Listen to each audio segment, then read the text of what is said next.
అండి అందరూ ఎలా ఉన్నారు? ఇప్పుడే వీరభద్రుడు మూవీ చూసి వచ్చానండి అల్లు సినిమాస్లో. సినిమా ఎలా ఉందో తెలుసుకునే ముందు ఒక లైక్ చేసి, షేర్ చేసి, సబ్స్క్రైబ్ చేయండి. మరి వెళ్ళిపోదాం రివ్యూలోకి.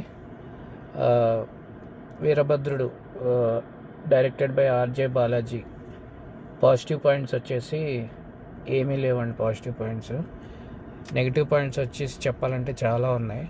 Main direction is a negative point. Music అస్సలు బాగాలేదు.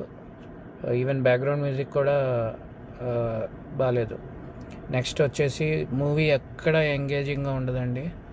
ఈవెన్ సూర్య యాక్టింగ్ కూడా పెద్ద గొప్పగా ఏమి అనిపించదు, నార్మల్గానే ఉంటుంది. So most unrealistic and illogical movie అండి. అసలు టైం వేస్ట్ కూడా, చూడడం కూడా టైం వేస్ట్. కోర్ట్ ప్రొసీడింగ్స్ అయినా కొంచెం ఇంట్రెస్టింగ్గా చేయొచ్చు, బట్ అవి కూడా లేదు. అలాగా ఏదో కామెడీగా తీసాడు. అసలు అది కామెడీ కూడా రాదనుకోండి, అది వేరే విషయం. సినిమా అయితే బాగాలేదండి. ఎవరైనా చూడాలి అనుకుంటే వెయిట్ ఫర్ ఓటీటీ.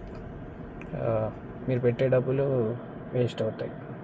సో మళ్ళీ చెప్పాలంటే ఇది ఒక unrealistic and illogical movie. First direction by RJ Balaji. అసలు సూర్య ఎలా ఒప్పుకున్నాడో అర్థం కాలేదు. ఇంకా త్రిష గురించి చెప్పాలంటే త్రిషది పెద్దగా ఏం లేదండి. సో సినిమాలో అయితే మ్యాటర్ ఏం లేదు. అదండి మన రివ్యూ. సో మళ్ళీ చెప్తున్నాను కదా, రిక్వెస్ట్ చేస్తున్నాను, లైక్ చేసి, షేర్ చేసి, సబ్స్క్రైబ్ చేయండి.